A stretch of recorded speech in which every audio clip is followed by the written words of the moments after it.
Good afternoon / good morning. This is Steve Lookner from the Right Side Broadcasting Studios in Auburn, Alabama, and this is our pre-show for the Sean Spicer White House press briefing. We'll be covering the press briefing live, like we do for every press briefing. You will see it right here. You don't have to go anywhere else. It'll start, well, it's scheduled to start at 1:30 Eastern. We'll see if it does start at 1:30 Eastern. Sometimes it can start late. Yesterday it started quite late, actually, but sometimes it starts right on time. We'll be here until then. And we're going to talk about some of the questions and some of the issues that Sean Spicer will be asked about today.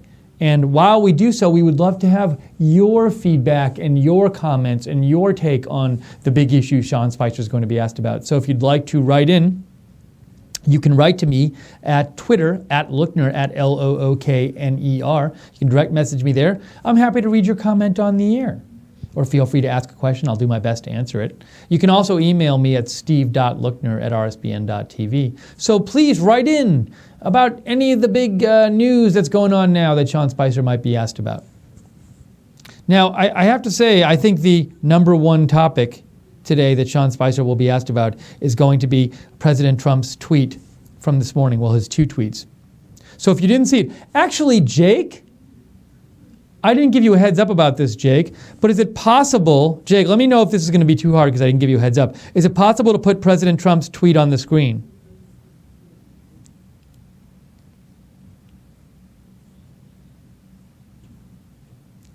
And I'm not hearing Jake, so there might be a microphone issue. Jake, by the way, I'm not hearing you. Oh, Jake, I'm holding on. Okay, so I'm going to talk, and Jake's working on that, and the tweet I was talking about, Jake, is the one where he talks about the shutdown. So Donald Trump, the most recent tweet from President Trump about the shutdown, is possible to get that on the screen at some point. And I didn't give you a heads up about this, Jake, sorry. So, all right, so I'll keep talking, and Jake will work because I didn't give him a heads up, and he'll try to get it on the screen. But President Trump tweeted out two tweets this morning, about 4 hours ago. In the first one, he said, the reason for the plan negotiated, well, all right, it's two tweets, but it's one long tweet, basically. So it's two tweets that express one thought. So I'll read you the whole thought. The reason for the plan negotiated between the Republicans and the Democrats is that we need 60 votes in the Senate, which are not there. We either elect more Republican senators in 2018 or change the rules now to 51%. Our country needs a good shutdown in September to fix mess.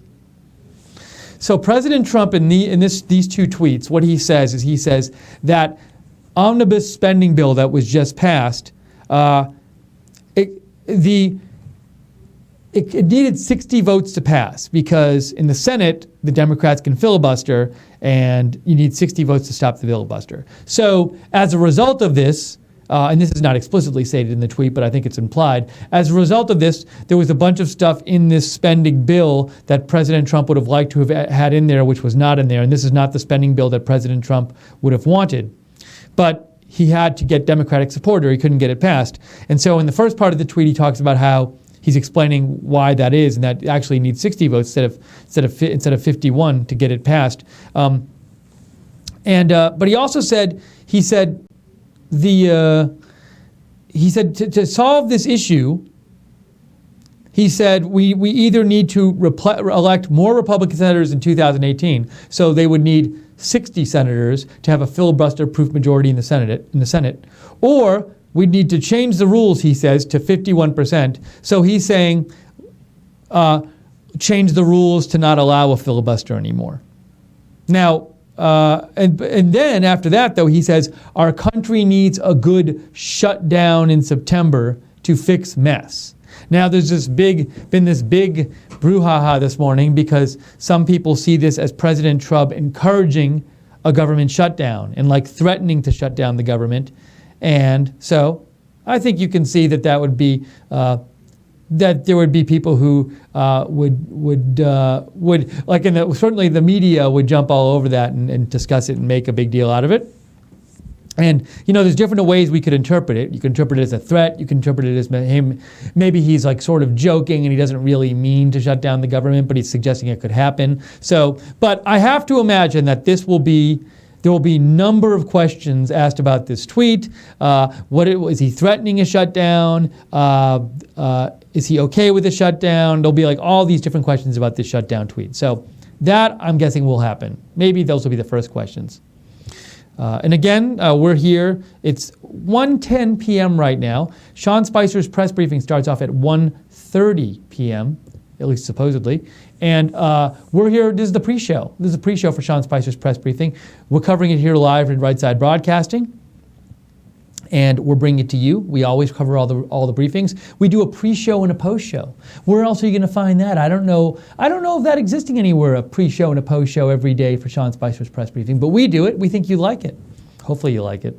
We're doing it for you. And after the briefing, be sure to join us for the post-show. We take calls on the post-show in addition to reading your comments. So we get your feedback about what happened during the briefing.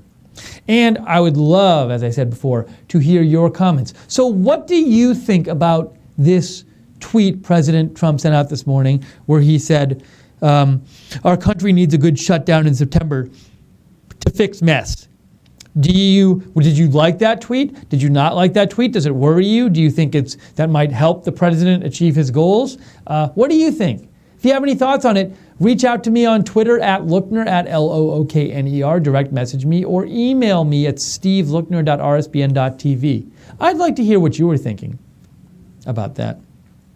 Let me quickly do this. I'm opening my email. You know I always forget to open my email. I'm opening my email just to see if you can email me. If you do email me, so I can see it. Okay, so one topic that Sean Spicer will be asked about today is the shutdown tweet. Another topic Sean Spicer is sure to be asked about today is what's going on with this health care bill. So the GOP, the House Republicans, have this bill, this revised version of the health care bill. It's supposed to be the replacement to Obamacare that supposedly might get voted on at the end of the week, maybe. But in the last couple of days, a number of Republicans have come out against this bill. I saw a count this morning that said like 18 House Republicans were already out against it. And I think if they lose around 22, they can't even pass it in the House. And then I just saw this story which just came out recently. I just saw it in the New York Times come out, and it said that Representative Fred Upton of Michigan, the former chairman of the House Energy and Commerce Committee, said on a local radio show, "I cannot support the bill right now." So that's another one who came out against it. And according to the New York Times, it says that the loss of Mr. Upton, an influential Republican voice on health care, was a huge blow. And so it looks like this bill at this point is going to have a hard time passing the House, and they might not even vote on it because, they're not going to. I think Paul Ryan said that they're not going to vote. So, well, I don't know I thought Paul Ryan said this, but maybe it was someone else. But I thought I heard Paul Ryan say yesterday they're not going to vote on it until they have the votes, until they're sure they have the votes, and they might never have the votes. Now, this story where this guy with his representative, what's the first name? Fred Upton of Michigan. So what Fred Upton of Michigan, like a number of Republicans, what he said is that this bill, he can't support it because there's a provision in the bill which it takes away the guarantee that Obamacare had, people with pre-existing conditions would not have to pay any more for their health care. So under Obamacare, if I say have cancer and I go to get health insurance, they can't charge me anymore because I have cancer than someone my age who's perfectly healthy, which was not the case before Obamacare. And that's obviously an expensive part of Obamacare. And so to bring premiums down, one of the things this replacement bill proposes is that it's left up to the states, and it's optional for the states have the option to not have the pre-existing condition part of the bill in the states have the option to make it so that pre-existing conditions you can charge people more if they have pre-existing conditions. And a number of Republicans have said, well, we can't support that in the bill. So, for example, this Fred Upton from Michigan said, according to the New York Times, "I cannot support the bill with this provision in it." Now, I want to just make a comment about this.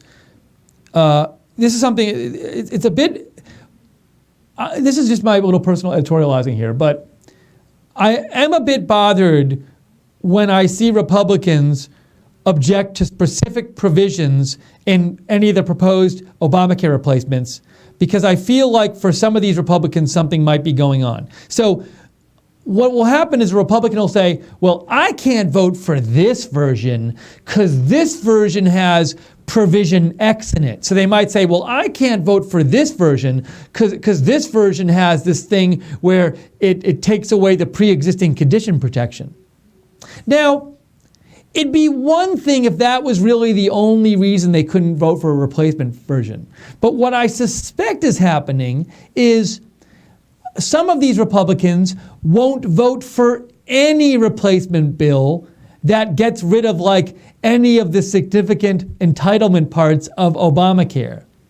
So it's not that they're saying like, oh, well, because when you do say, and to me it makes what they're saying a bit misleading. Because when you say, well, I won't vote for this version because it has this pre-existing condition part taken out from Obamacare, and so I won't vote for this version because this version doesn't have the pre-existing conditions part that Obamacare had.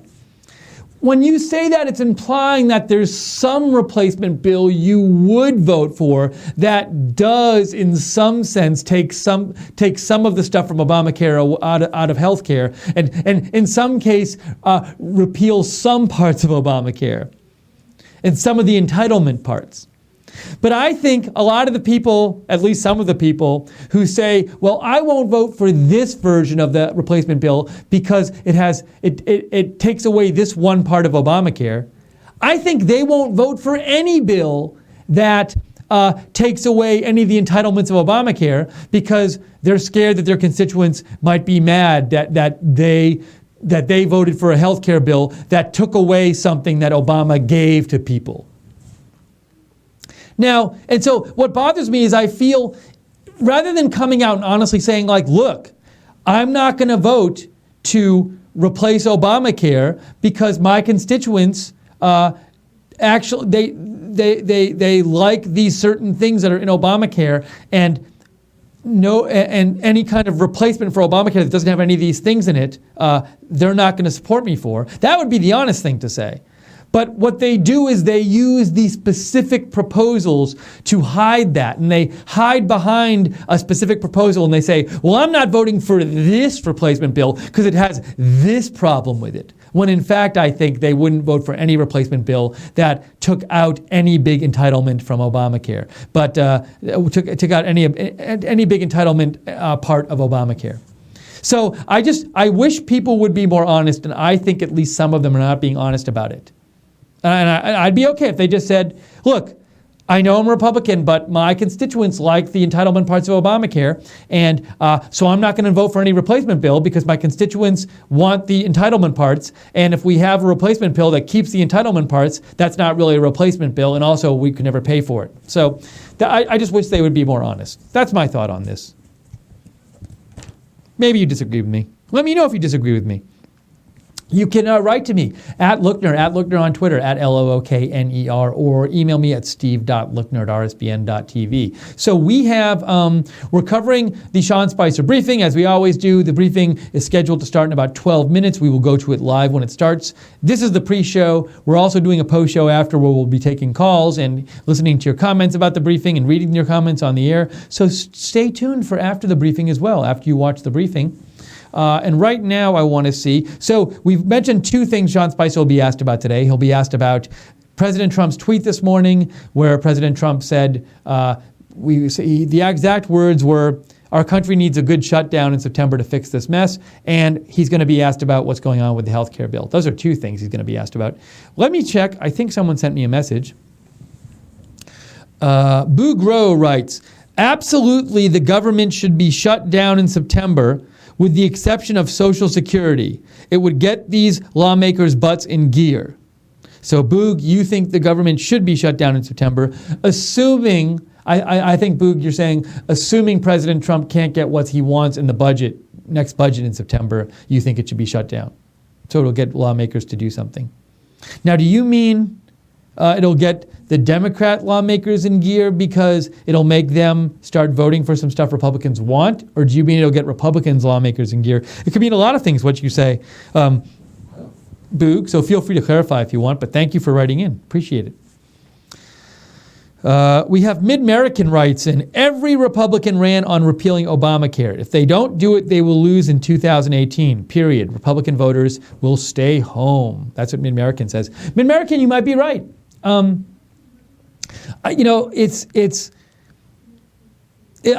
some of these Republican representatives, it's probably a tough choice because on the one hand, they said they'd repeal Obamacare. And so if they don't repeal it, then their constituents are mad. But on the other hand, they think their constituents like a lot of the entitlement parts of Obamacare. And if they vote for a bill that gets rid of some of those entitlements parts, they might think their constituents are going to be mad as well. So they might see it as making a choice between two things that might make their constituents mad. So tough choices for them. Thank you, Mid-American, for writing in. I'm going to check my email quickly, make sure we're caught up there. I just noticed, by the way, on Twitter, Breaking 911. Now, Breaking 911, I like following them, but sometimes they report stuff in a way that seems like it's a big deal and it ends up not being a big deal. So Breaking 911 reports there's a hazmat situation going on at Frederick Memorial Hospital in Maryland, large response. Now, we could find out 2 minutes from now, like some chemical got released there accidentally. So just giving you a heads up about that was being reported. Okay, so, and I think I have another message here. Boogro, you just write in clarifying, you mean all the lawmakers. So you think that the government should be shut down in September to get all the lawmakers' butts in gear. Thank you, Boog. Deplorable Tiger fan writes in, shutdown is needed to force Democrats' hand. Why not do it now? Veto bill unless it includes wall funding. Veto bill unless it includes wall funding, defunds sanctuaries, no PP. So, Deplorable Tiger fan, you raise this interesting point, which is, it seems, so certainly President Trump didn't insist on certain things that in the spending bill that is going to be passed this week that he says he's going to insist on in the fall. So, President Trump, and also Republicans didn't insist on it because we've heard like people like Paul Ryan saying they're happy with this bill that's going to be passed. I don't think it's been passed yet, but it's going to be passed. They've agreed on it. So, for example, as you point out, Deplorable Tiger fan, in this spending bill that's going to be passed this week, which takes us through the end of September, there's no funding for the wall. There's no cutting off money from sanctuary cities. There's no defunding of Planned Parenthood. There's different things like that could have been in the bill, or Republicans could have insisted on. They didn't insist. And President Trump is suggesting for the border wall. I believe he suggested that he's going to insist on it come the fall. And you're saying one thing you say, Deplorable Tiger fan, is like, well, why not do it now? Now, I'm guessing that's some sort of political calculation because the president and the Republicans in Congress could have insisted on that stuff now, but they're not. So why wait? Now, I don't know what the answer is. Now, there's some political calculation going on here. Maybe President Trump thinks like, look, I'm not in a strong enough position now. I'll be in a better enough position in the fall, and that shutting down in the fall is better than shutting down now because he'll get some kind of better deal. That could be one argument that he has in mind. But I don't know exactly what it is. I'm sure they have some plan in mind. Now, I will say we had an interesting discussion today here in the office, and someone in the office, and I don't want to mention a name because the person didn't know I was going to say it on the air. But one person in the office when we were discussing this was saying they thought that by caving to Democrats, it makes the Republicans look weak, and it hurts the Republicans in future negotiations. So the person was saying, come the fall, when the Republicans say to Democrats, okay, we're going to shut this down, and we're not going to give in, the Democrats will just think, well, you gave in 4 months ago or 5 months ago in April, or I guess however months ago it was. So why should we think you're not going to give in now? So that's perhaps somebody, you could argue that the Republicans hurt their bargaining position by not bargaining position for the fall by not shutting down now or not insisting on certain stuff now. These are all questions we could ask and analyze. But deplorable Tiger fan, you think that the shutdown was needed now, and you say, why not do it now? So thank you for writing in. We have 6 minutes now. 6 minutes now until the press briefing with Sean Spicer. That's what we have. 6 minutes until the press briefing. We will bring it to now 5 minutes until it's supposed to start. We'll bring it to you live. Join us for the post show after. We're going to be taking calls, taking your comments, reading them on the air. If you'd like to write in before the briefing, love to hear what you have to say about any of the issues going on.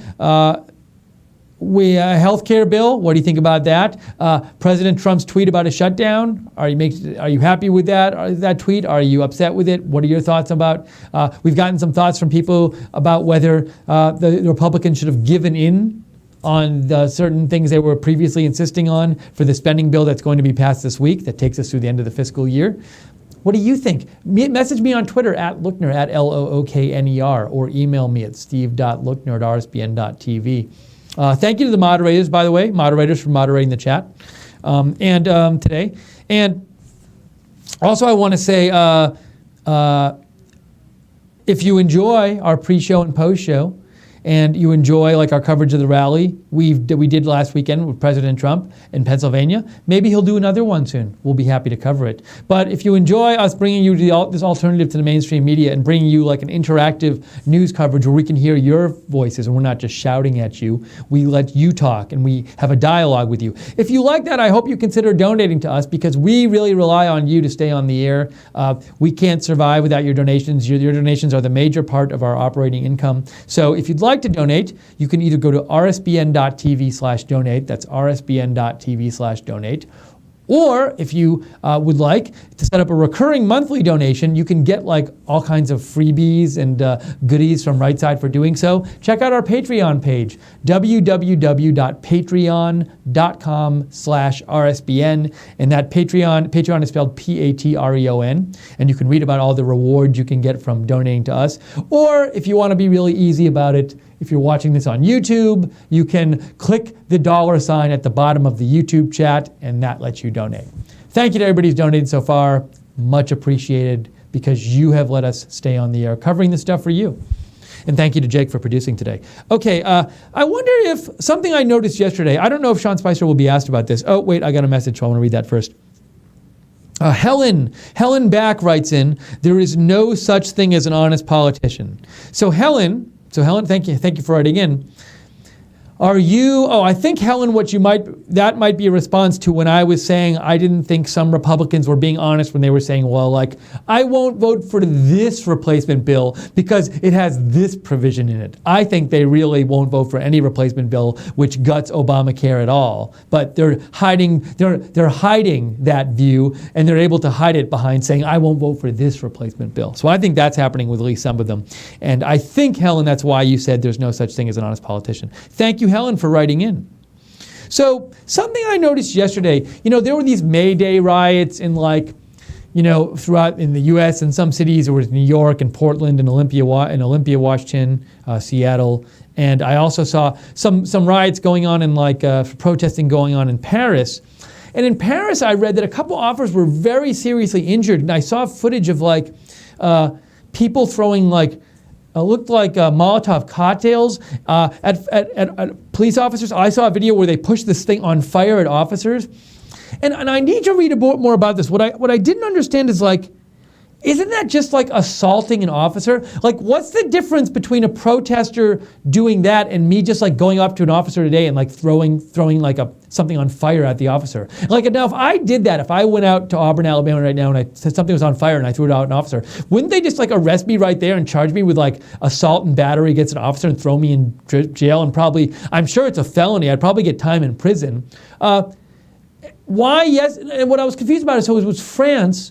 And these people were just doing this. Why didn't they just bring stronger force out? And I know Micah Messer, our producer, tweeted something bring out rubber bullets, do whatever you need to stop these people. Is it because it was a holiday, a worker holiday, and these were like left-wing protesters, and so the government was mad about upsetting people who are left-wing. I don't know yet why, when these people were attacking officers with fiery objects, and a couple of them were very seriously hurt, the officers, why wasn't there a stronger response? At least on the video I saw, these people were like throwing fiery things and pushing fiery things at the officer. Why weren't they immediately being met with force? I don't understand it. I would hope in this country, I don't care why the people are doing what they're doing. I don't care if they're on the right or if they're on the left, if it's not a political protest. It would just seem like that is assaulting the officers and threatening their lives with fire. And so what I really hope it wasn't just that they were a certain kind of protester, and that's the reason why they weren't, the law enforcement was not, being more forceful with them. But we saw it. Look, I will say a similar thought I had when Milo at Berkeley a few months ago, when his speech was called off, and then these protesters went around for like an hour in Berkeley and just destroyed stuff, and no one was stopping them. And I was like thinking to myself, like, why isn't, like, if I went out today and just started breaking windows in public, someone would stop me right away. So why aren't they stopping this? And my worry is that in that case, I think it's certainly, to me, it's plausible to think that they didn't stop them because it's like, well, they're on the left and they're protesting, and if we stop them, then left voters on the left will be mad at us or something like that. It just seems to me in the Berkeley case, the politics of the protesters, the political leaning played into them not being, the law enforcement force not being more forceful, at least to me. So that kind of stuff bothers me, and I don't care what side the protesters are on, right, left, whatever. It just, if somebody's destroying stuff or they're like threatening the lives of cops, just get on that and stop them. It just seems that seems to me to be a very reasonable position. So maybe somebody out there knows more about the well, I'm sure somebody out there knows more about the France thing than me, the Paris thing yesterday. I'm going to go read up some more on that. Okay, it's 1:31 right now. We're going to start the rally at any point now because the starting time rally. I keep saying rally. We're going to start our coverage of the briefing. Well, this is our pre-coverage of the briefing. The briefing itself will start any time now. We'll go right to it live and then come back here for the post show. If you want to write in before the briefing, it might get started a little late. So feel free to write in comments if you have them right now. You can also write to me during the briefing as well. I'll read your comment after. But at Lookner on Twitter or steve.lookner@rspn.tv. Email, you can get me there. Mid-American writes in, they ran for 6 years on repealing Obamacare, never expecting to be in power. Now they are, and they are clueless and scared to lead. So Mid-American, you do not appear happy with the Republicans so far under the Trump administration. Norway writes in, Norway says, Republican representatives in Congress believe that they are safe and that the GOP is forever. But in fact, a similar party disintegrated in 2 years from 1852. In 2 years, the Whig Party disintegrated completely. Hutch Bailey Jr. and I covered this extensively on Cold War Radio on Spreaker yesterday. The conditions back then were actually not unlike the issues of today. The issues discussed were taxation, trade policy, banking and infrastructure spending, and the abolishment of slavery, while the big issue today is fighting Islamic terrorism and uncontrolled illegal immigration. Republicans of all three branches, the President, the Congress, and SCOTUS, if they show they are unable, in spite of this, to lead Republican politics and make good on the promises to their constituents on key issues, a failure of the Republican Party is not very far-fetched. It has happened before. This is a good point you make, Norway, the point about that if the Republicans can't accomplish much with having both branches of Congress, and as you say, I don't want to say Republican SCOTUS because they're not members of a party, but certainly a Supreme Court that's not unfriendly to Republican plans. If they can't accomplish anything, will traditional Republican voters just get frustrated with the Republican Party itself and say we need a new party or we need to vote for somebody in a different party? Could happen. I think that's a good point and an interesting point, Norway, so thank you for mentioning that. Okay, it is one time check. 1:34, any minute now. Sean Spicer briefing will start. We will cover it live. Let me just check my email here, make sure I'm caught up there. Oh, we have a message, a couple messages.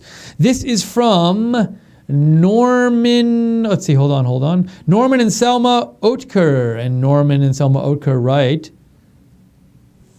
Where did your email go, Norman and Selman? It disappeared on me. I was opening it and it disappeared. So let me try to open it again.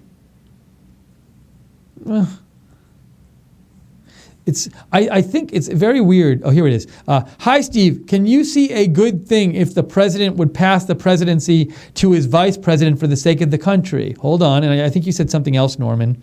Hold on. I'm clicking on your email. It won't open. Why, Norman? Why won't your email open? There it is. Hey, Steve. Okay. And you also want to know something about my background. Hey, Steve, you're a good speaker. Would you share some of your background, please? Thank you, Norman, for writing in and asking that. I will. But I want to get to your first question. So it sounds like you would prefer Mike Pence over Donald Trump as the president. And I guess my question would be why. I'd be interested in knowing why you think that, Norman. So feel free to write in and clarify, and I'd be happy to read it. As to my background, the very brief summary is after graduating college, I majored in history. I worked as a TV writer for comedy shows for about 15 years. Then I went to grad school in philosophy. I got a couple master's degrees, but I was very close to getting, about a year away from, not close, but a year away from getting a PhD, around a year away. But then this came up and this was a very exciting opportunity, and so I came to work at Right Side. And so that is my background. Let's see, we have another email here. Let me get to it. This is from Arret. Arret writes, Hi, Steve. 1. Only some activities stop in a government shutdown. Mandatory operations like Social Security keep functioning. Maybe the Trump administration should let the government shut down now, face the problem now, and get it and deal with it. So as you point out, Arret, that's a good thing to keep in mind is that, so certain essential functions are kept, well, quote unquote essential, are kept during a government shutdown. I know military stays functioning, air traffic control stays functioning. I'm not sure Social Security checks, do those keep coming? I'm not positive. I wouldn't be surprised if they did. National parks shut down. So you can look this up on the web to find the list of things. But what you're saying, Arret, is like, look, even if there's a government shutdown, like certain very important things will still keep happening in the government. So maybe it's worth shutting it down. As you say, face the problem now and deal with it.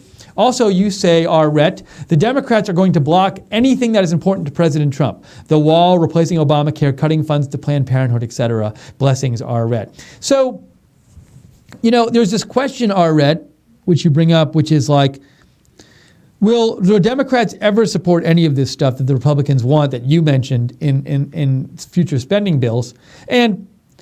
But so what happens? Like, Arret, do you think if there's a shutdown that the Democrats would come around, or do you think the Democrats will just never come around? And I guess the question becomes, if there's a shutdown, maybe like who starts getting blamed? Because if there's a shutdown and generally the Democrats are blamed, maybe the Democrats will come around. But if the Republicans are blamed, maybe the Republicans will come around. Now, somebody might think, well, since the press leans against Trump, then Trump would be blamed during a shutdown, so that wouldn't put pressure on the Democrats. You might maybe the White House thinks this. Don't know, but that's another interesting thing to think about. But lots of strategizing, I'm sure, going on about when to force a shutdown by the Republicans if need be, and it very well might be needed if they're going to insist on getting some of this stuff in their bills, because as you say, Arret, there's a bunch of stuff they want, Republicans and President Trump, that it seems like the Democrats are just never going to support. It's 1:38. We're just waiting for the Spicer briefing to start. We'll bring it to you as soon as it starts. For now, we're answering your questions. We're reading your comments on the air. Old Guy 1947 writes in, we need a GNP, Grand New Party. Not a grand old party, Grand New Party. So Old Guy 1947, you are not happy with the Republicans. I will say, just anecdotally, this is not scientific evidence, but I feel like in the last week or so, we've been hearing from more and more of you that are upset with Republicans. As time goes on and they don't get stuff passed that you would like passed, we're hearing some more dissatisfaction with them.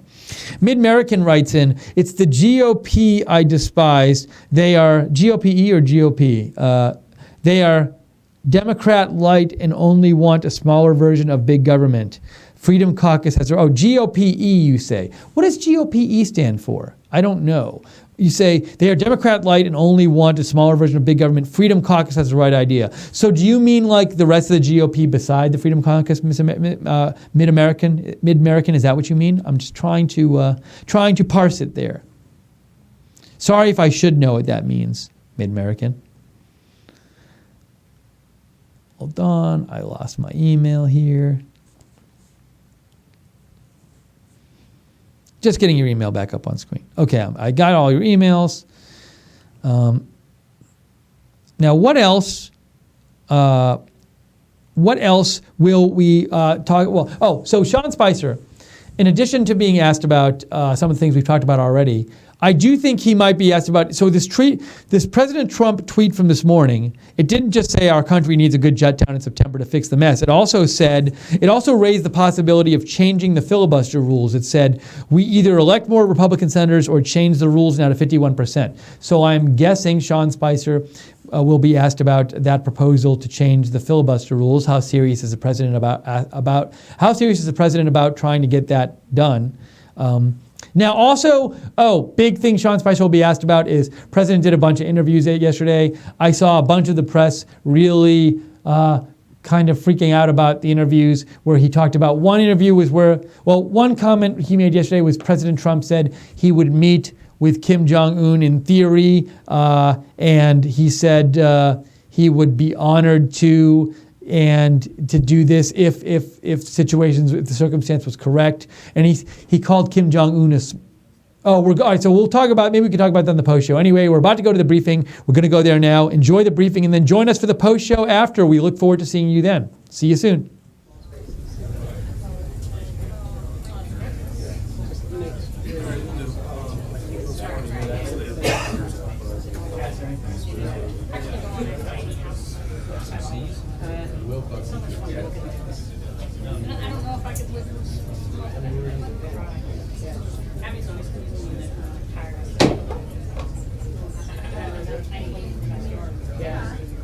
I get a little bit of home, no problem. Yeah, I thought about that. I lived in the back of the pickup truck for a while, driving and main town movies on the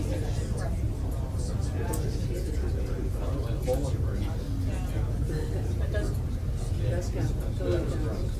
And that doesn't happen. No. If you were aware of your surroundings.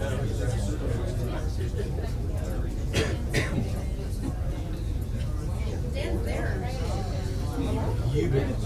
Well, I guess they made it watch. A lot of people are treating it. I think Dan is there.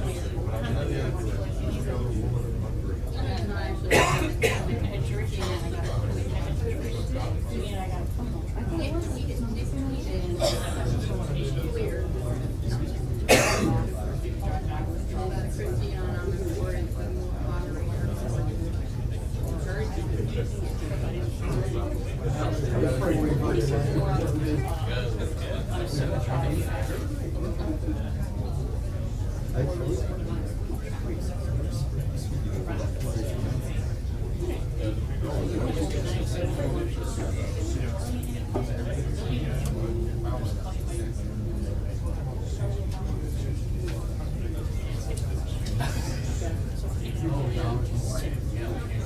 Seems like David White.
Good afternoon. As you know, the government bill to fund the government is coming up due through the House and then through the Senate. I want to make sure that we have an opportunity to talk about the administration's priorities and how they were funded through that bill. So today we're going to have Secretary of Homeland Security John Kelly talk about what's in the bill to protect the country and keep our borders safe. Ironically, when the Secretary is done, he's got to get right to a meeting with the President to talk about the wall and the efforts that he's making to drive down immigration, legal border crossings. After he's done, Director of Management and Budget Mick Mulvaney will come up, talk about the overall status of the President's priorities in the funding bill, and then take your questions. So without further ado, Secretary of Homeland Security John Kelly.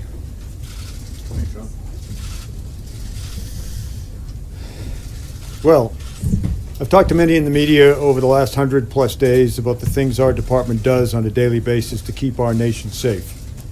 In the past 100 days, we've been incredibly successful in enforcing the law and defending the nation. I believe this budget will help us begin to improve the way we do business and how we accomplish our goals to make this country more secure. The department's base discretionary budget authority is $42.4 billion. While we can never, in my opinion, invest too much in the security of our citizens and in our communities, we will be able to both sustain our critical security operations and make improvements that will make us all safer. That includes hiring ICE agents, improving cybersecurity, funding grants that support state and local communities, and funding the Coast Guard operations at $344 million above the FY17 budget request. And as promised, the budget will secure our borders and enforce our immigration laws. Border security has three factors. You need people, you need technology, and you need infrastructure. This budget begins to provide all three. It will help us replace see-through steel wall along the southwest border. It will help us put more enforcement aircraft in the skies. It will help us to deploy more technology to stop illegal activity crossing our borders. It keeps us moving in the right direction to a more secure United States. We've accomplished so much with the resources we already have. If I may remind you, apprehensions of illegal immigrants and criminals at the border are down significantly. But we need more to keep moving forward.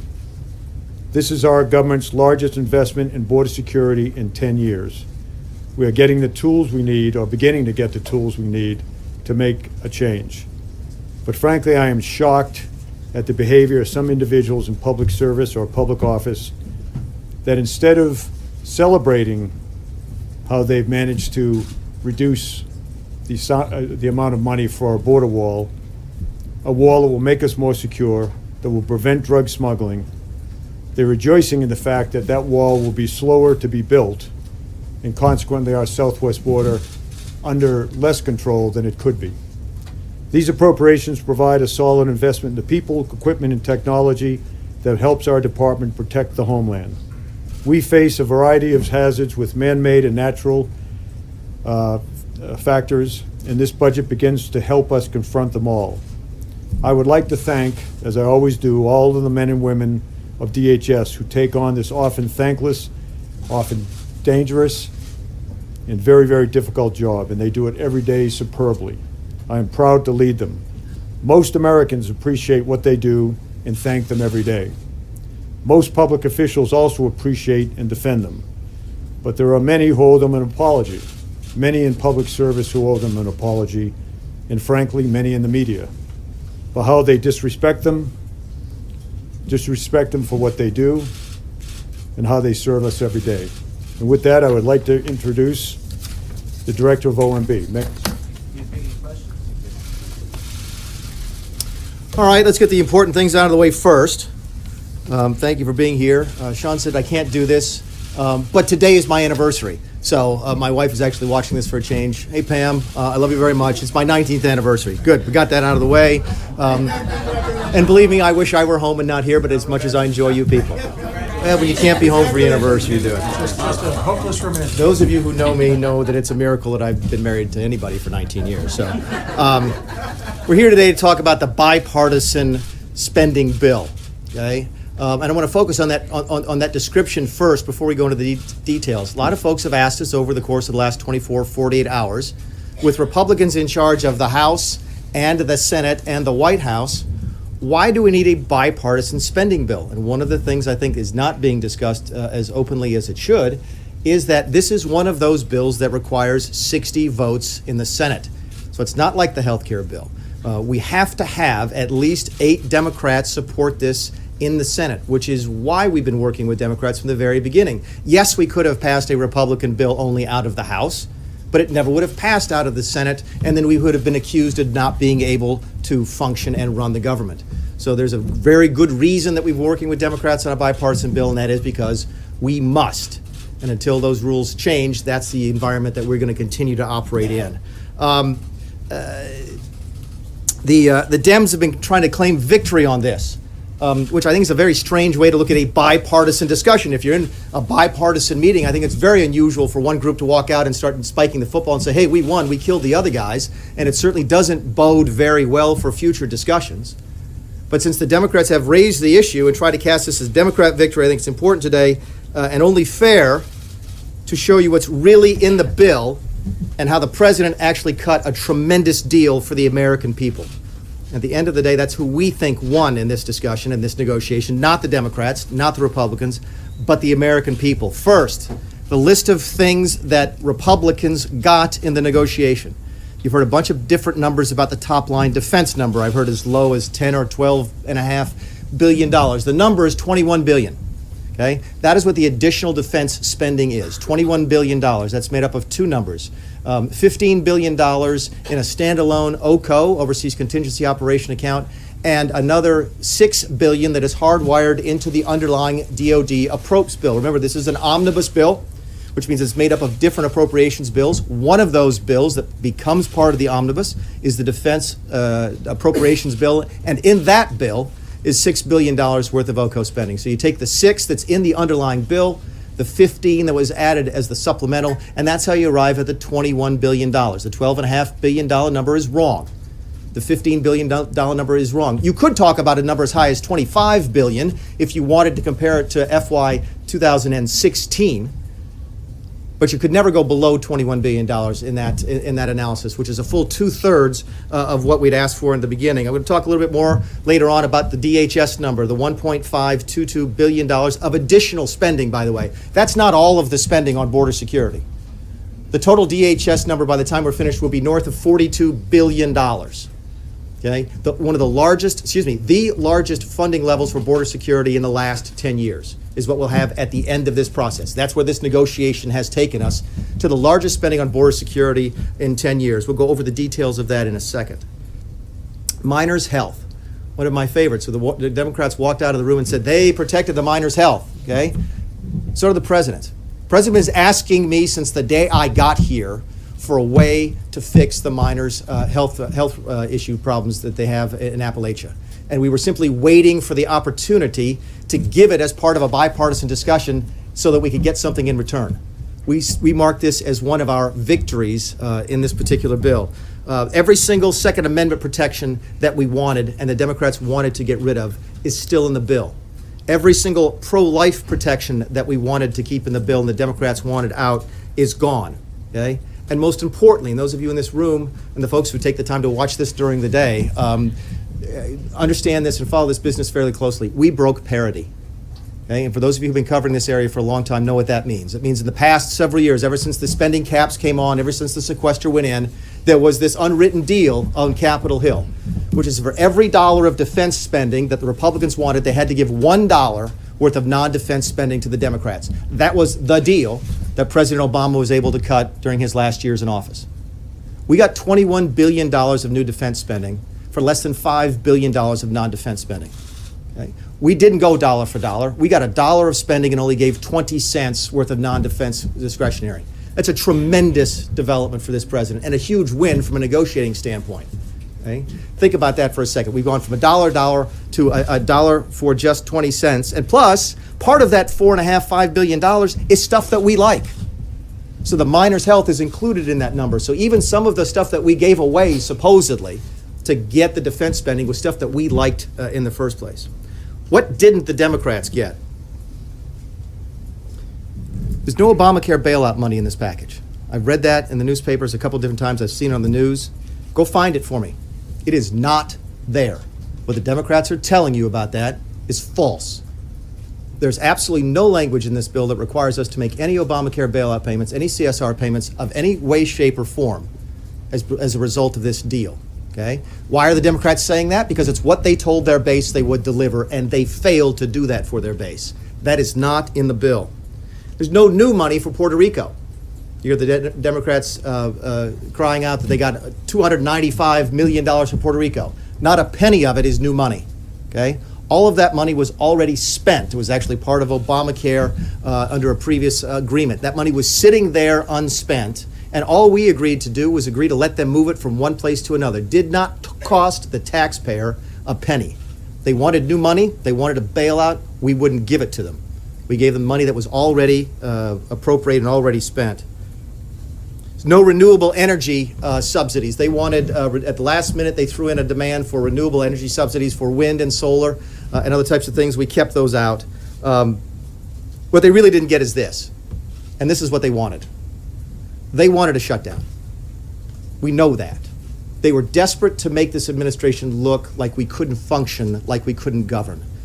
And we know that a large part of their base, especially their left-wing base, wanted a shutdown and certainly didn't want them to cut a deal with us. That's why I think you're seeing them crowing about their success, is in order to cover up the fact that they actually cut a deal with President Trump, and President Trump did a tremendous job. What are we talking about? More money for spending, more money for defense, more money for border security, more money for school choice, another thing that we got, okay? Those of you who were here in March and saw me introduce our first version of our budget blueprint, saw me talk about the president's priorities. What were they? Defense, border security, school choice. The president delivered on his promises and got his priorities funded, and that's what the Democrats don't want you to know. They want you to think they won.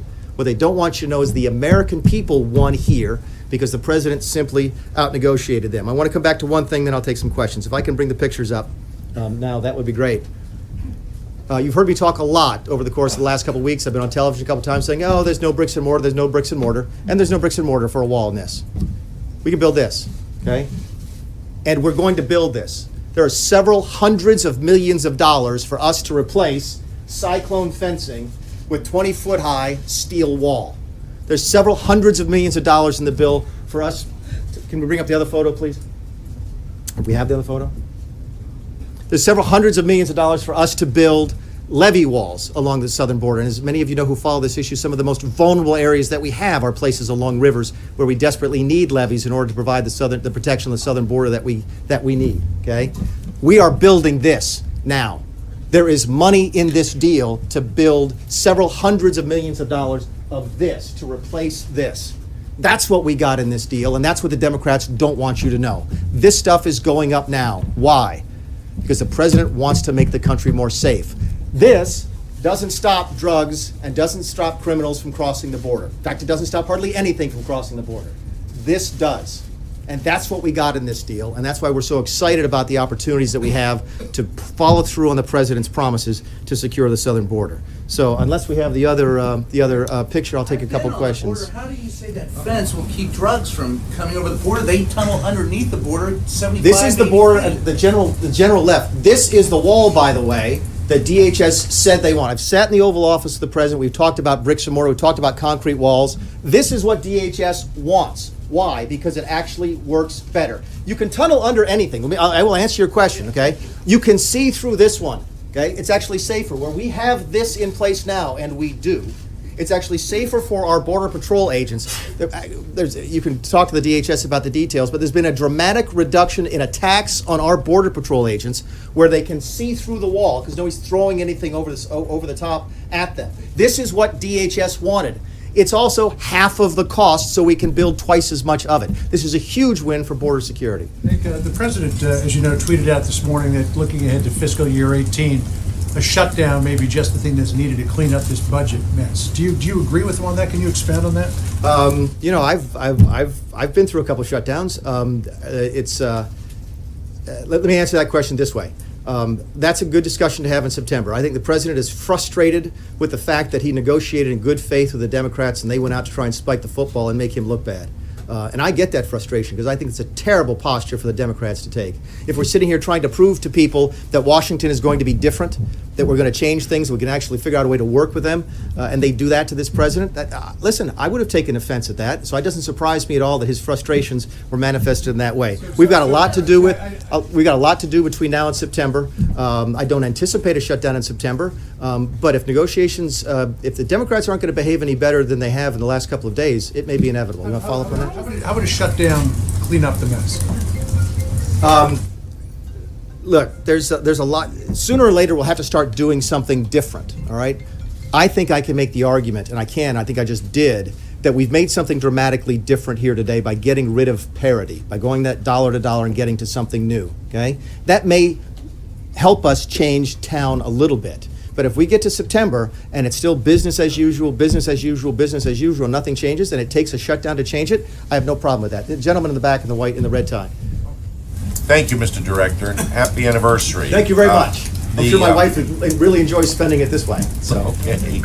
A few weeks ago, Governor Groxus of Mexico, who is chairman of their Governors Association, said that the effort to get appropriations in the budget meant that the administration was giving up on having Mexico pay for the wall, as the president promised. And other Mexican politicians have repeated what Governor Groxus has said. What is your response to that? And I've taken that question before, so I'll give you the same answer, which is, look, we had an opportunity to move quicker than we expected. Okay? Because President Obama was not able to sign a full-term CR in October of last year, we actually got a bite at the 2017 apple. Think about that for a second. If President Obama had been able to pass a 12-month CR in October 2016, we wouldn't even be here, because all of this would have been dealt with, and none of this would have been available, by the way. None of the additional spending for defense, the additional money for school choice, for the border, none of that would have been there because the President Obama never would have signed that. We got an unexpected second bite at the 2017 apple, and we were happy to get it in order to start things moving quicker. I've said before, my job is to spend the money. We're already working on ways to try and get Mexico to pay for it, but that's not my concern right now. I'm trying to get this thing built. Yes, sir. It looks like you have a wall there already. This is the stuff that is actually built already. So this is an example. That was the picture I was looking for. If anybody's watching this, is the picture of the levee wall. This is what it looks like when it's currently built. And that was, we don't have the other picture up there anymore, of the cyclone fencing. This will be replacing cyclone fencing. There's other pictures we have. Do you need a wall in all these places where you have existing fencing like this? Is that a good way to spend the government's money? I think securing the border is a good way to do it. There's certain places where technology will also help. We've got money for that in this.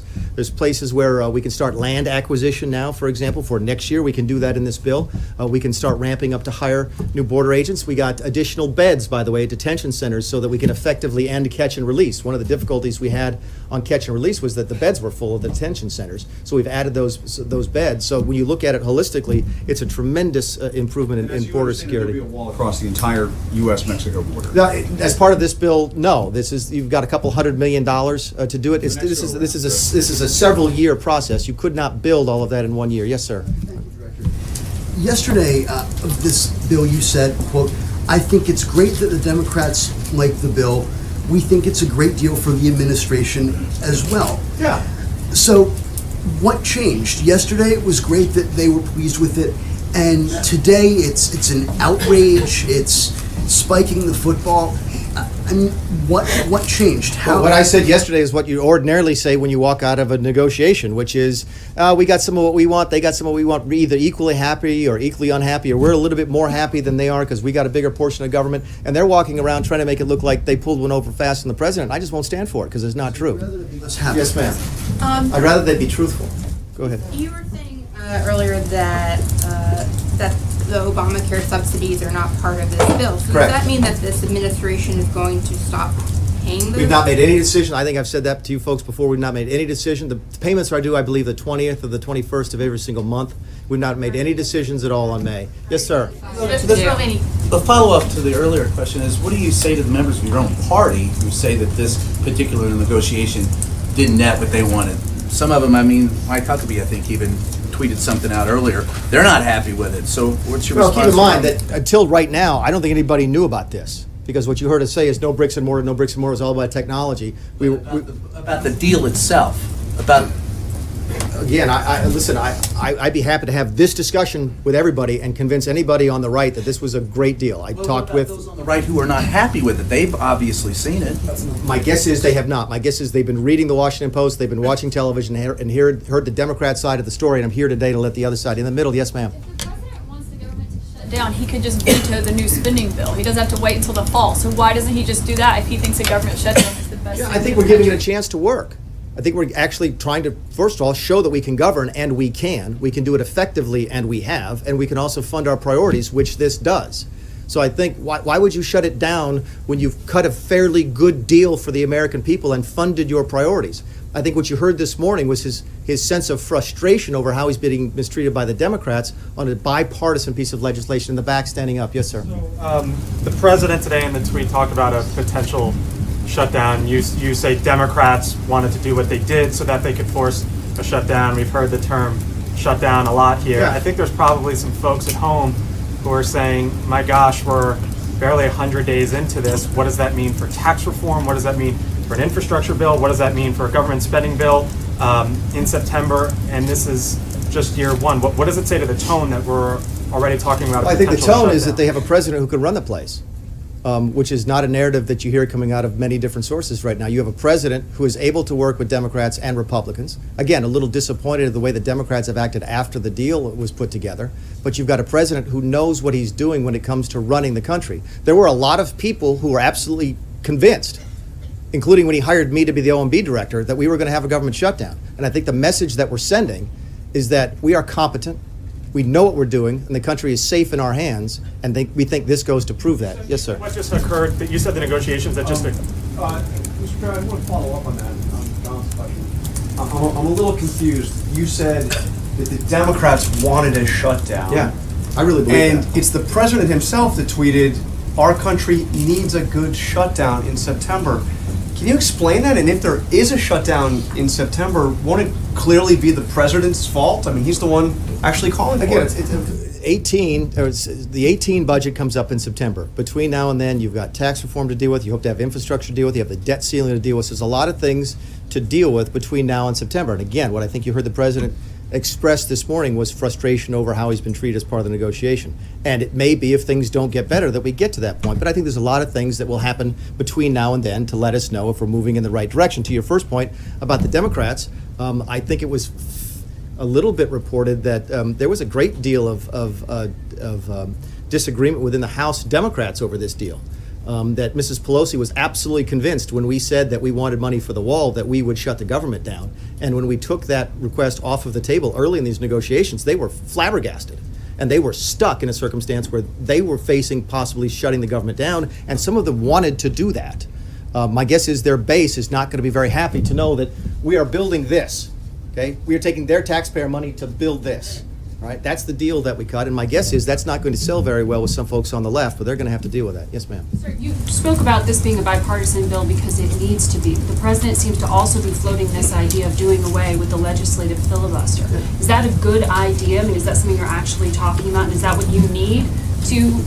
Well, clearly we don't need it because we did this. The question is, would it be easier? Would the results be even better? Would there be less sort of animosity? Maybe. I know that there has been some discussion on the Hill over the course of the last couple of years for limiting the filibuster when it comes to appropriations bills. Keep in mind, one of the reasons we're here, and one of the reasons we have a discussion, it seems, every couple of months now about a shutdown, is the appropriations process is broken. And the way it used to work, and it's supposed to work, if the House passing an appropriations bill on a topic, say military construction and VA, the Senate passing a bill on the same thing, then going to conference committee, then putting that bill on the desk for the president, that I don't think has functioned in the last decade. I've been here since 2011, and it's never worked. We want to go back to that process, but the reason we can't get back to that process is because the Senate is requiring 60 votes on every single appropriations bill, and that is forcing this discussion about continuing resolutions, which are a bad way to run the government, and they force a discussion about shutdowns, which are simply not productive. What does the president say, Director Mulvaney, thanks for being here today. What does the president, how does the president define a good shutdown?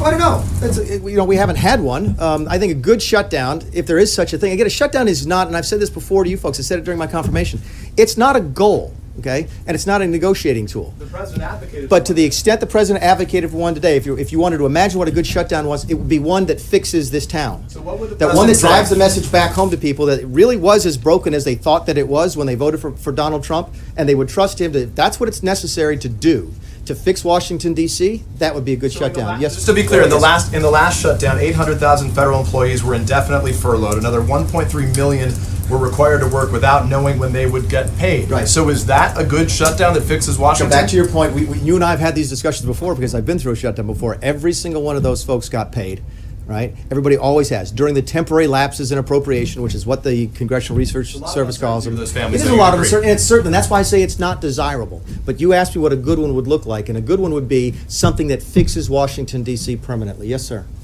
We heard a few weeks ago from appropriators that you walked into a meeting and were very front-footed about defunding and cutting funding for sanctuary cities. What happened between that meeting and now? That meeting took place in early March. I've also heard that we came late to the game. I got put in this office, I think, February 17th. And the first week in March, we were meeting with appropriators on the Hill to lay out the president's priorities, which, again, they were at that time. The four that we laid out for them was we wanted defense increases, we wanted border security, including the wall, we wanted targeted reductions in spending, and we wanted sanctuary cities.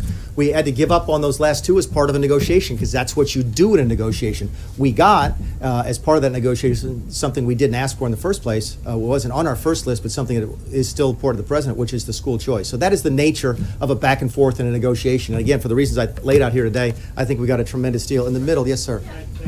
Director, you said in your statement before you started taking questions that the president delivered on his promises and got his priorities funded. Yeah. Well, that's not true. You didn't get the border wall, no funding for the border wall. That's a replacement, no funding for a new wall along the U.S. southern border. Planned Parenthood. Let me ask you a question. Let me finish. I'll let you finish, but let me ask you a question. You're asking a series of questions. I'll stop right there. When you heard about the deal yesterday, I'll be happy to let you go if you let me answer your question. I won't jump to another person. I promise you've seen me do this a couple times before. You said, My well, question, then you can take it as a whole, right? Fine, go Okay, ahead. thank you very much. So Are they always like this, Sean? So as far as the priorities that you say are funded, the border wall, no new border wall along the U.S. southern border. Planned Parenthood was not defunded. You've already said that another priority of the president was not carried through, and that's the sanctuary cities problem. So explain to me how you say what you said before and square what you said before with the actual reality as far as the budget is concerned. Sure, and I'll say it. Thank you. Thank you for finishing your question. Let me ask you a question. Okay, when you heard in the last 48 hours about the deal, did you think we could build this? I bet you didn't. Nobody did. Okay, is it a replacement for existing wall? Yeah, that's fine. Is it new wall? No. This is what's out there right now. Okay, and this is what's going to be put in as a result of this bill. Okay, that is better border security. You can call it new wall, you can call it replacement, you can call it maintenance, call it whatever you want to. The president's priority was to secure the southern border, and that's what this does. No, he asked a couple questions. I'm going to the young woman in the pink then, and then the young woman in the orange, and then we'll take another couple. But let me finish your thing. It's just Planned Parenthood, okay? Planned Parenthood. We had a good discussion about it. It's a fair question. We had a really good discussion about that. Okay, and what we decided after talking to some of our most pro-life supporters on the Hill and the pro-life supporters outside was that this president's already made his case fairly strongly for his pro-life position. You saw us sign the CRA. You saw Mike Pence, Vice President Pence, have to break the tie on that vote. Okay, on Planned Parenthood, on the states with the Medicaid funding. You've seen the executive orders. You've seen the stuff. Oh, this bill includes all of the traditional protections for the pro-life movement, including the Hyde Amendment. And what we simply decided was, look, if you want to take a vote on the Hill to stake out your position on Planned Parenthood, do it on the health care bill. And the outside groups agreed with us on that. The pro-life movement agreed with that. If you want to prove to the folks back home that you are pro-life, then vote for the Planned Parenthood bill. The last thing you asked about sanctuary cities, I already talked about that, and that was something we gave up in the negotiation. But the end of the day, here's how I look you in the face, and the folks on the camera and the folks back home, and say the president got his priorities funded. More money for the military, more money for the southern border security, and more money for school choice. Those are the same exact priorities that I talked about in March when we laid out the budget. So that's how I could look you in the eye and tell you that I'm absolutely satisfied we funded our priorities. Now, Look like that border wall right there, the new border wall that you built.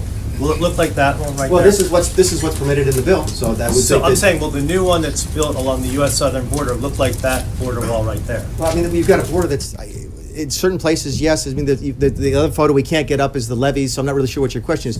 We will build the You have most to replace appropriate. that wall with the new wall with new funding. In other words, it's just a short-term fix. And then we're going to, That is a the U.S. 20-foot government. high steel wall. That is not a temporary short-term fix. So I'll he's finish you. asking No, I'll if go you're to, I've been building- promising a young lady in the pink in the back a question for a second. And young lady in I'll orange. follow up Okay. on that. Where is that being built, and how many miles are you gonna get out of it? Oh, I don't know where it's being built. And again, we haven't done the per mile. I think the total spending is $347 million on that, but we haven't done the math yet on what that does. Cover, what are we talking about? Well, again, it depends on, it's more expensive to build a wall in certain places. So this is going to be replacement, so we have to go out and figure out where we are. And it's cheaper than building new wall because we already have land acquisition here, we have the rights to build it, et cetera. There's probably roads out there to service it. When you're building new wall, to the gentleman's point, you're starting from scratch, so you have to build the infrastructure necessary just to get the construction teams out there to build. So we haven't done the math yet on how many miles we can build and where it will be. What we do know is that we have several hundreds of millions of dollars to do this. Do you have a follow-up on that or not? Well, yes, I mean, when can we see construction? When do you think you're gonna go out there and put up a wall? This construction that you see here, well, I don't know if it's this exact construction because I don't know where this photograph is. This wall is being installed on the southern border today. Yes, ma'am. Yes, Director Mulvaney. Two topics, several questions. Now, when it comes to the wall and this budget for the wall, it's very expensive. That's one piece of the immigration issue. What about the larger piece of the immigration issue?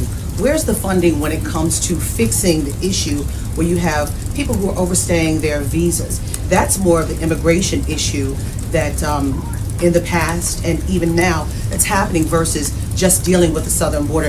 You have immigrants from all countries coming here versus just the southern border. How are you going to, what monies are going into that piece? It's a fair question. Let me answer this two ways. It's probably not going to be very satisfactory, but this is how I'd answer your question. First of all, this is a pure funding bill. Yes, there are certain policies that are wrapped up into it, but I think both parties would probably push back if you tried to tie something as large as immigration reform to a funding bill. They don't like to do that. They will tell you that they're not supposed to authorize on an appropriations bill. This is a one-year funding bill. It is not supposed to be a carrier for a long-term policy change. Now, they obviously, from time to time, they make exceptions to that, but they really don't like to do that on the Hill. I didn't like to do it when I was a member of Congress. So that's a technical answer to your question. But to your larger discussion about why do this and ignore the other topics is that I really don't think, and this is not just rhetoric, I really believe this, and I've been through this as a member of Congress. It's very difficult to have a conversation about immigration until the southern border is secured. Because all of us who follow it very closely, many of you in this room, know the example of Ronald Reagan from the 1980s when he did the amnesty in exchange for the southern wall, gave the amnesty first, and never got the wall. And there's a lot of folks, myself included, who say, "Fool me once, shame on you." And until we secure the southern border, we don't think it's productive to have a larger conversation about immigration. No, I'm not finished. I know. I'm sorry. They were the ones trying to interrupt you. But they're not. The conversation has been basically focused just on the southern wall, and the other piece is just not there in the conversation from the White House. No one is dealing with the bigger issue. That's the major piece versus this expensive wall. And that's why I'm wondering, why is there not talk about that and the money to accompany the bigger piece on the immigration issue? I'll answer it the same way, but a different way. I think that the administration needs to have credibility on this before we start talking about immigration with anybody. No one will take us seriously on immigration reform until we've satisfied them that we have secured the southern border. There are folks in my own party who say, look, I want to talk about immigration reform, but you have to go out and secure the southern border first. And I think that's what we're doing. I'll take one or two more. Sir, I wanted to go ACA, sir. I wanted to go in. I said several topics when I asked. ACA, sir. I'm sorry. I have to get it when I can get it. On ACA, is it, sir, on ACA, is it more about the numbers or about the issue when it comes to these possible waivers for states, when it comes to the issues of substance abuse, taking the substance abuse component out of the ACA?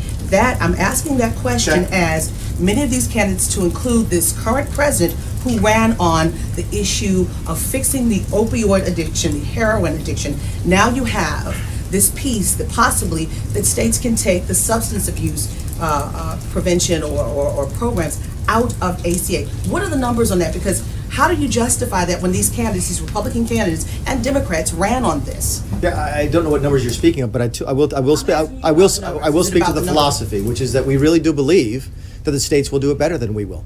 I mean, you've seen this commitment that the administration has already had to opioid abuse. I think there may be money for it in this funding bill that we approve of. Okay, so we're committed to that, but I also think we recognize the reality that the states are probably more nimble and more well attuned to their own local populations to deal with it. I was in the state legislature in South Carolina. I would have loved, on very many different levels, from opioid abuse to Medicaid, to simply have the federal government write us a check and say, here, South Carolina, go help these folks that we want you to help, because we would have done a better job at it. So, while I don't have numbers for you, that's the philosophy behind all of these waivers, is that the federal one-size-fits-all might not be the best solution, and let's let the states solve the problem. You had a question, yes, sir? Yeah, thanks very much. Back on the issue of shutdowns, you mentioned earlier that President Trump was upset by how the Democrats portrayed the deal. Yeah. Is it right to shut down the government because of how something was portrayed instead of what was actually Which is why in we're the not deal? shutting it. If that was the case, we'd be vetoing this bill now. Isn't that what he's foreshadowing?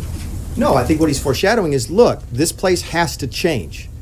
The way we run the town has to be fixed. We have to do something. We cannot simply muddle along using the same models that the previous administration has used. Okay, this is a change agent president, and he's going to change Washington, D.C., and if it takes a shutdown, then that's what it takes. But again, that's several months away from that discussion. We have a lot to do between now and then. Yes, sir. Quick follow-up on this notion of a good shutdown.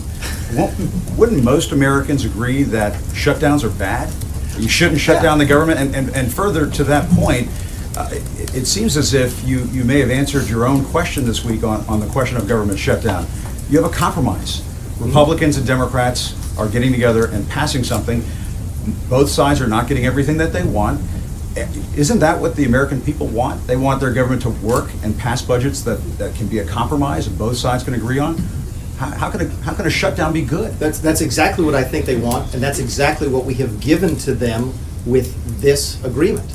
My point to you in response to a couple different questions was that the president wants to see Washington better, get fixed, change the way it does business. This week that you had a compromise? It is. It absolutely is, which is why it's so frustrating. To have the Democrats go out and say they won and we lost. That's not a bipartisan way to approach things. I can't imagine Ronald Reagan and Tip O'Neill having that discussion, at the end of a negotiation. Both sides always do. You actually, last question. Yes, ma'am. I wanted to ask you about Republicans. I know that you're talking about on the Senate side, you need Democrats and stuff, but on the House side, there have been budget bills that simply can't get enough Republican support to pass on their own.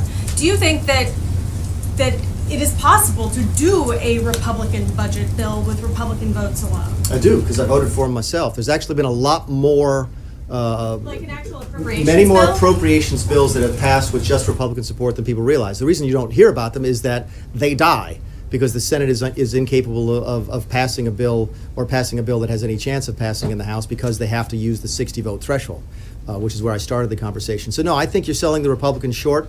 You're selling Republicans leadership and the rank and file membership. You let them speak their mind, let their voices be heard in the next appropriations process, which, by the way, starts today. And I'll close with this. This puts 17 to an end, okay? But the discussion about the 18 funding begins right now, and we very much want to see the ordinary appropriations process function. And anything we can do at the White House to encourage that to happen, we will do it. Because we do not want to be here again. We don't want to be having a discussion about a shutdown. Look, one of the things you asked about changing Washington, about why would you have a discussion of shutdown in September? If the appropriations process is still not working by September, that's a bad thing for the country. It's a bad thing for the Congress, by the way. One of the things that we like, okay, as members of the government, I'm not talking about members of the administration now, as members of the government, is that the proper functioning of the appropriations process is critical to the proper constitutional function of the government.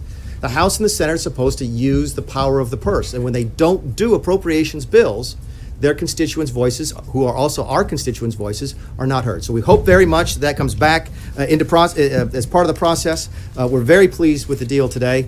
If you have any follow-up questions, you can always call Mr. Zartaki. Thank you very much again, and thank you for letting me have a shout-out to my wife.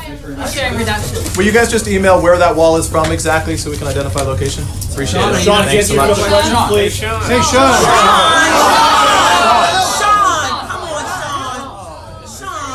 Sean, what about the Putin call? Sean, where'd Sean go? He just.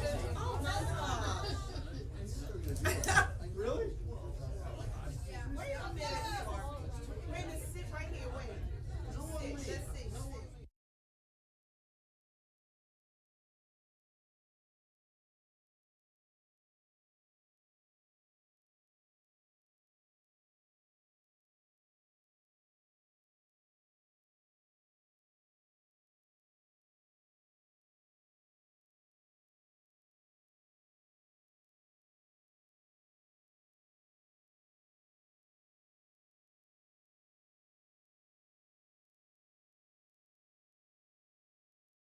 Back. That was kind of quick. So sorry, I just got to set up here. It was so quick, I wasn't even all set up to go. So at the end of the briefing, hold on as I get my earpiece on here. Sorry, give me 2 seconds, everyone. So Mick Mulvaney, the budget director, was talking. He probably talked for about a half an hour and answered questions. And then he just left, and I was at my desk, and all of a sudden I heard everybody saying, Sean, Sean, oh, Sean, Sean, Sean. And apparently what was happening is Sean Spicer just never actually answered questions himself at the briefing, and everybody was really upset. The press was really upset about that. They're all saying, Sean, Sean. All right, are we ready here? I think I'm good. Okay, we're back. So that was the press briefing. In the back of my head, I thought that might happen, though, because... So the briefing was Homeland Security Secretary Kelly was out there talking about the border wall a little bit, and then Budget Director Mulvaney went out there, and he spoke a bit, and then he answered questions, and he answered a lot of questions. He was probably answering questions for like 20 minutes or so, and to me, it was like it was getting so long. I was like, it's kind of weird that he's answering so many questions, because wouldn't like normally like a guest be? Are we getting audio? Oh, okay. So normally if a guest wouldn't answer that many questions, and I was almost thinking like, wow, it's almost like he's doing Spicer's job answering so many questions today. And then I was thinking maybe Spicer won't actually say anything because it's been so long, but it actually did happen. Although I guess I didn't actually see it, I just heard it, but Spicer didn't get up and make an announcement like, okay, I'm sorry, I'm not answering questions today. I think he just kind of walked out, and then everybody said, Sean, Sean, Sean. You got a bunch of emotions in the press. You got the surprise. You got the shouting, desperate Sean, and then you got like the sad like Sean, and then you had like the critical like Sean. So there were a lot of different emotions in the Seans. Anyways, let's talk a little bit about the briefing. And this is the post show. If you'd like to, I'd love to hear your comments on what you heard during the briefing. It was very focused on the the continuing resolution, the spending agreement that was signed this week. A lot of the questions were on that, and a lot of what Mick Mulvaney was talking about, and also, like for example, President Trump's tweet about the shutdown this morning.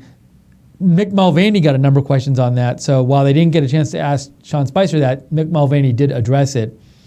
So that was a bunch of the shutdown, a bunch of the briefing. If you want to write in, you can write me at Lookner on Twitter, at LOOKNER, or email me at steve.lookner@rspn.tv. Or you can call in if you'd like, 202-470-0049.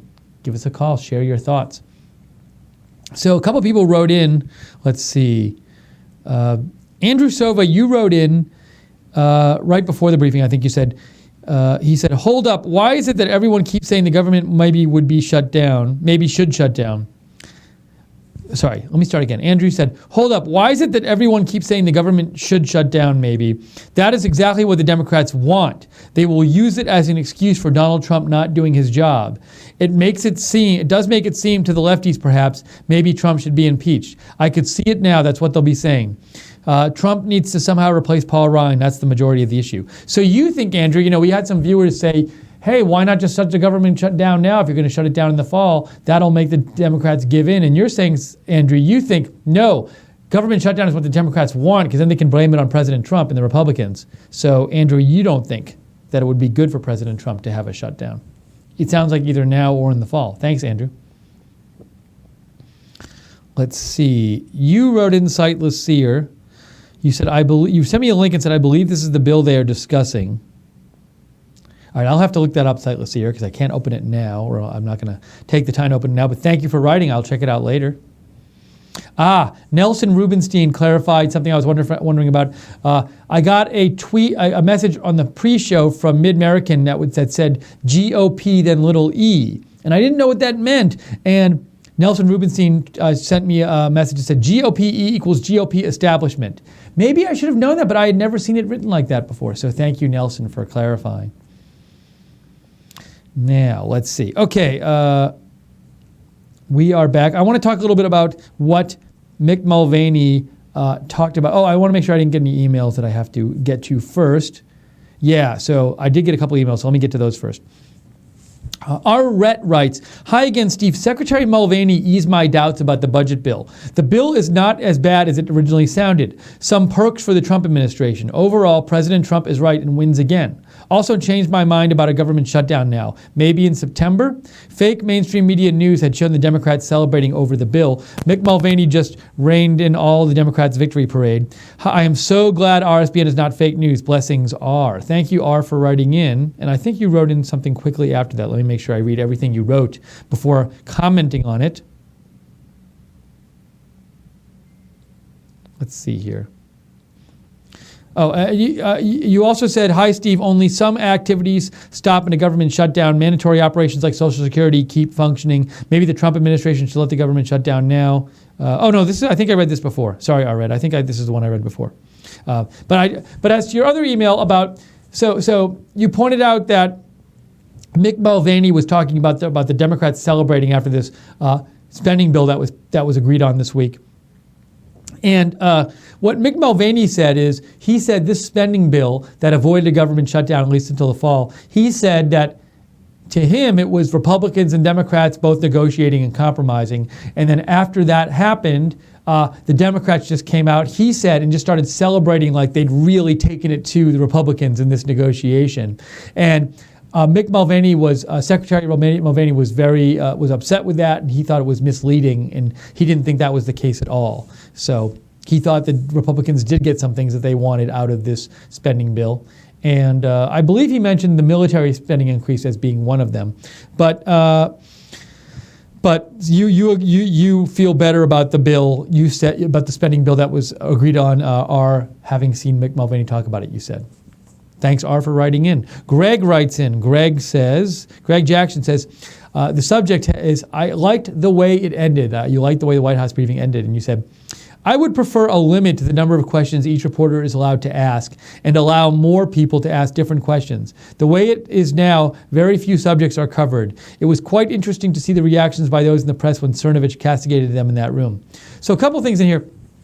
As to your, so I agree that there's like a pecking order, and certain people are the ones always called on, kind of thing. And you make an interesting point, which is like when the questions are all from the same people, would you get different types of questions if other people were asked? So I can't do anything about that, but that's an interesting suggestion, Greg.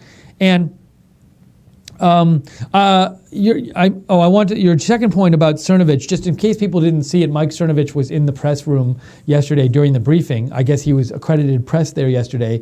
And then at the end of the briefing, he started shouting first at Sean Spicer to ask a question about Antifa, and then he started shouting, and when Spicer left, he started castigating the press, as you said, Greg, over not covering the Antifa protests more, and Democrats not covering Democrats' unwillingness to criticize the Antifa protesters. And he was like basically shouting this right after the briefing with all the press in the room. You can go to Mike Cernovich's Periscope and watch that if you'd like. But I wanted to comment on something. So, I know a number of you get annoyed when you feel the press asks repeated questions in these briefings. And there was an instance of that I thought today. It was a question that I thought didn't need to be asked at all. So in President Trump's tweet today that was being asked about, he said the sentence, our country needs a good shutdown in September to fix mess. So he said the phrase, our country needs a good shutdown. Now, in our English language, when you say, we need a good blank, when you say we need a good X, what you just mean is we need an X. When you say like, we need a good rainstorm to get rid of this drought, you don't mean like a good rainstorm. You just mean we need a rainstorm. The expression we need a good blah, blah, blah just means we need a blah, blah, blah. So the word, when President Trump said we need a good shutdown, he wasn't saying like we need a good shutdown. He was basically just saying we need a shutdown. But the press, I guess because they don't speak the English language, several times asked the question to Mick Mulvaney, what's a good shutdown? What does President Trump mean by a good shutdown? They asked all these questions about the word good and good shutdown. And it's like, he didn't say that. He said we need a good shutdown, and that expression in English just means we need a shutdown. And it was just wasted questions and time asking about something the president didn't even say. So that got me really upset. Okay. All right, but I will put that aside from now. So let me check and make sure I'm all caught up here on your messages. And okay, so if you want to reach out, we're here at the post show. We just covered the Sean Spicer briefing, which was not really a Sean Spicer briefing. It was more a Secretary Kelly and Secretary Mulvaney briefing, mostly Secretary Mulvaney, the budget director, and Sean Spicer just kind of walked off after, and everybody was saying, Sean, Sean, Sean, and they were yelling at him to answer questions, but he wouldn't.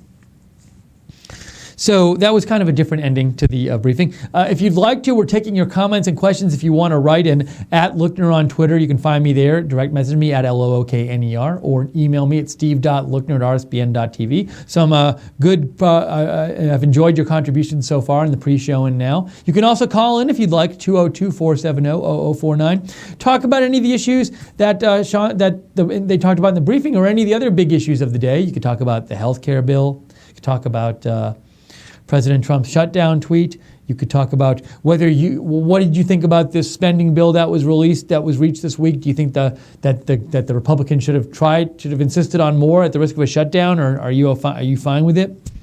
Any of those things, feel free to reach out. Let us know what you're thinking. Also, if you enjoy our coverage here, hope you consider donating because we rely on your donations to stay on the air. Your donations make up the vast part of our operating budget. So if you'd like to donate, any amount is appreciated. You can go to rsbn.tv/donate. That's rsbn.tv/donate. Or if you want to make a recurring donation and receive free stuff in return from Rightside, go to www.patreon.com/RSBN. That's www.patreon.com/RSBN. Or if you want to do it the really easy way, just click on the $sign at the bottom of the chat room on YouTube. You can donate that way. Thanks to the moderators for moderating the chat so far today. Much appreciated. Thanks to Jake for producing so far today. Much appreciated. Okay, let's look here. I have some more. Well, first of all, I want to make sure I got to all your messages. Jerowing writes in, you're exactly right. That's exactly what he means. So that, I think you're saying, Jerowing, you're exactly right. When President Trump says we need a good shutdown, he just means we need a shutdown. It's crazy to me that they asked several reporters. These are supposedly highly educated people. I'm sure they all went to great elite universities because a lot of these press people did. And they just, on national TV, they asked this question, which shows they either a basic misunderstanding of the English language or just an utter lack of thought. Think for 2 minutes before asking this question. What does President Trump mean like that? And several of these reporters on national TV in a White House press briefing asked, what did he mean by good shutdown? It's drives me crazy. Okay, so anyways. Well, we'll call them on it if nobody else will. Deplorable Tiger fan, you sent me a message that said, or you posted, actually you just, I think you, what did you send this to me or did you quote me in it or something? You said the Democrats threatened to shut down first. And this is a story from Bloomberg Politics that says, and it's a story from earlier. Let me just make sure what you're sending me. This is a story from March 13th, and in the story from Bloomberg.com, Senate Democrats warned Republicans Monday that attempts to take funding away from Planned Parenthood or pay for Donald Trump's border wall and a stopgap spending bill that must pass by late April would result in a government shutdown. So you're saying, Deplorable Tiger fan, that the Democrats threatened a shutdown back in March. Thanks for writing in, Deplorable Tiger fan. I was going to say something, and now I can't remember what it was. This message made me think of something I wanted to say. Can't think of it. By the way, in case you missed it, while the briefing was going on, Hillary Trump was giving an interview which was being shown on CNN and MSNBC. And one thing she said in the interview was, she said, and I haven't seen it, I'm just going off the reports because I was watching the briefing, but she said, according to a number of people, I was on my way to winning until Comey came out with his announcement and WikiLeaks came out with stuff. So it sounded to me like she was blaming the loss on them, and not blaming the loss on her being a bad candidate and people not wanting to vote for her. So yes, Jake, are you gonna chime in here? I hear you.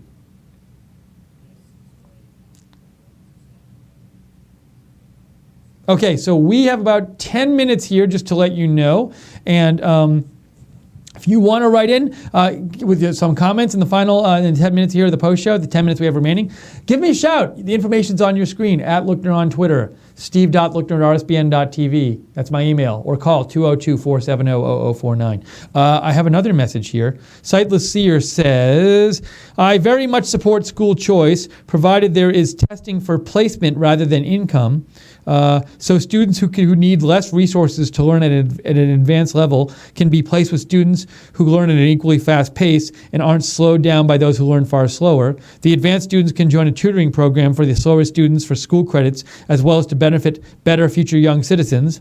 I also support schools, rather than giving free lunch programming, having a student work program to have students clean cafeteria and prep school meals in order to get lunch they wouldn't otherwise afford. So I thank you for the comment, Sightless Seer.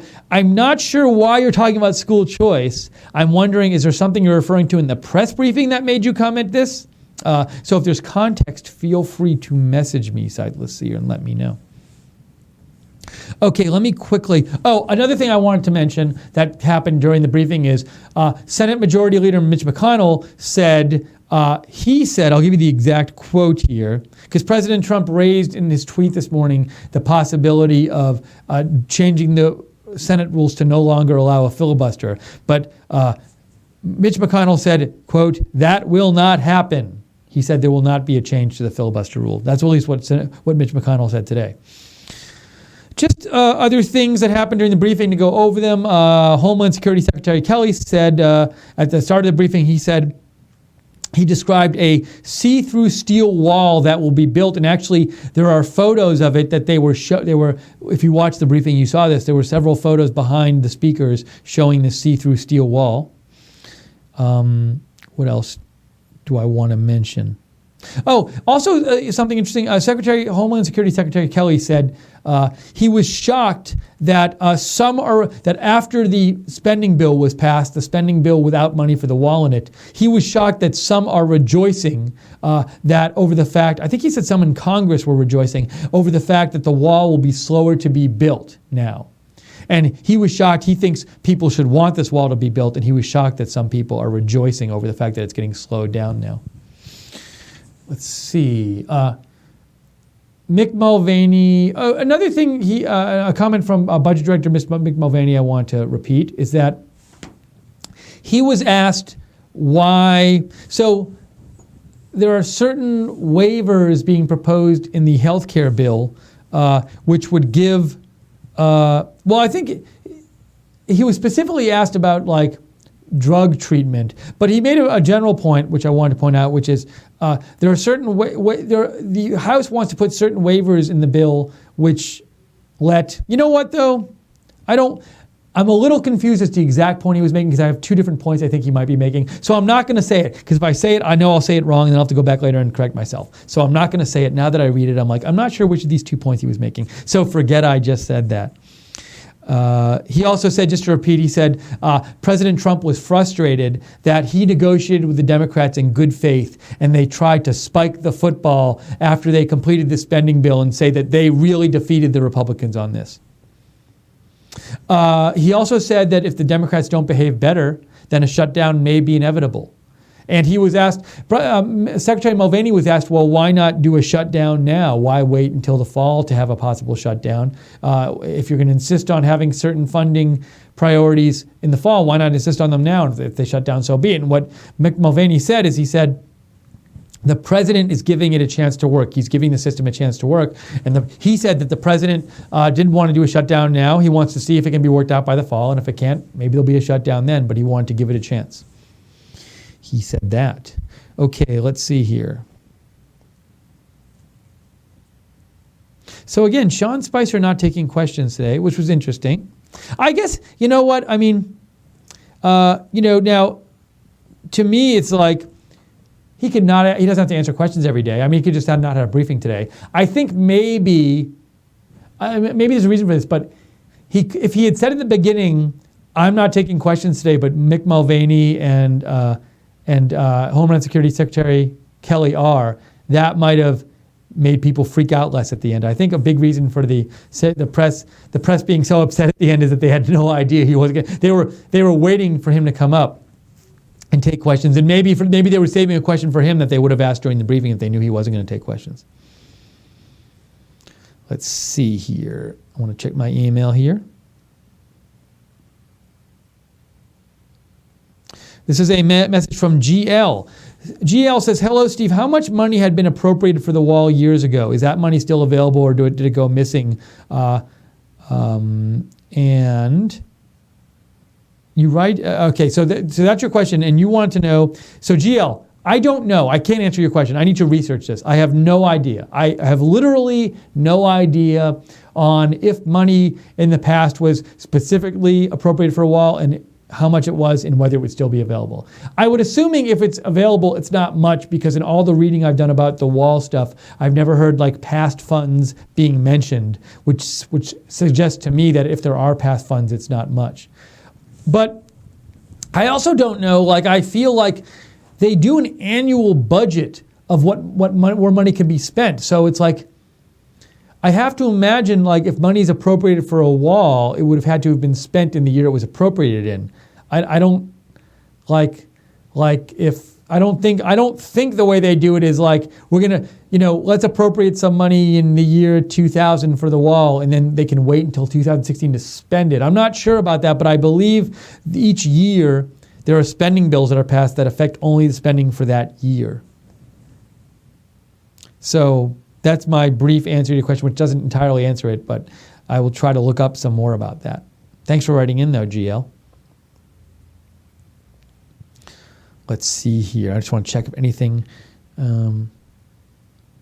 This is interesting. I need to watch this Hillary Clinton speech. Breaking 911 said at a New York event, Hillary Clinton says misogyny played a role in her election loss. I need to check out that speech for myself. Also, what was this? This is kind of funny. Is this a video up here? Let's see if I can watch it.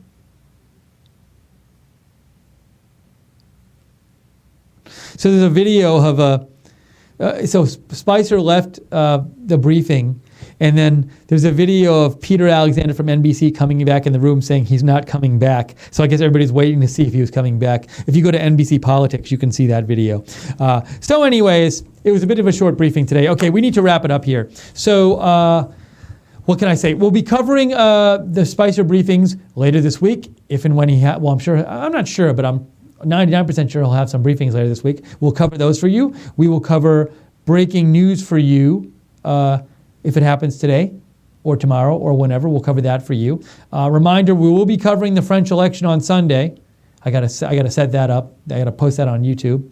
And I think Nick Fuentes is on tonight. Am I right or wrong? Nick Fuentes is on at 8 p.m. America First with Nick Fuentes, so tune in for that. Thank you to the moderators for moderating the chat today, both in YouTube and on RSBN.TV. Thank you, Jake Seals, for producing. Thank you for all of your comments. Interesting input today from you, as usual. Thank you for watching. Thank you for anybody who's donated in the past. Again, your donations keep us on the air. If you'd like to donate, we really appreciate it. rsbn.tv/donate or www.patreon.com/rsbn, or click the $sign at the bottom of the chat room to donate, chat room in YouTube. Feel free to follow Right Side Broadcasting on Twitter. You can get updated with what's going on at Right Side Broadcasting at RSB Network. I am at Lookner, at LOOKNER. Feel free to follow me. And feel free to follow Jake Seals, our producer, who's also our music expert and our music composer here, at Jacob RSBN Music. And also, I said that too quickly, at Jacob RSBN Music. And also, be sure to subscribe to us on YouTube. And when you subscribe to us, click our notifications bell so you click the notifications bell there so you get informed of all the videos. And if you're watching us on Facebook, we love when you share our videos. I don't know if this stream is on Facebook, but even if it isn't, when it is on Facebook, share our videos and let your friends know about Right Side. We don't have the money to advertise Right Side.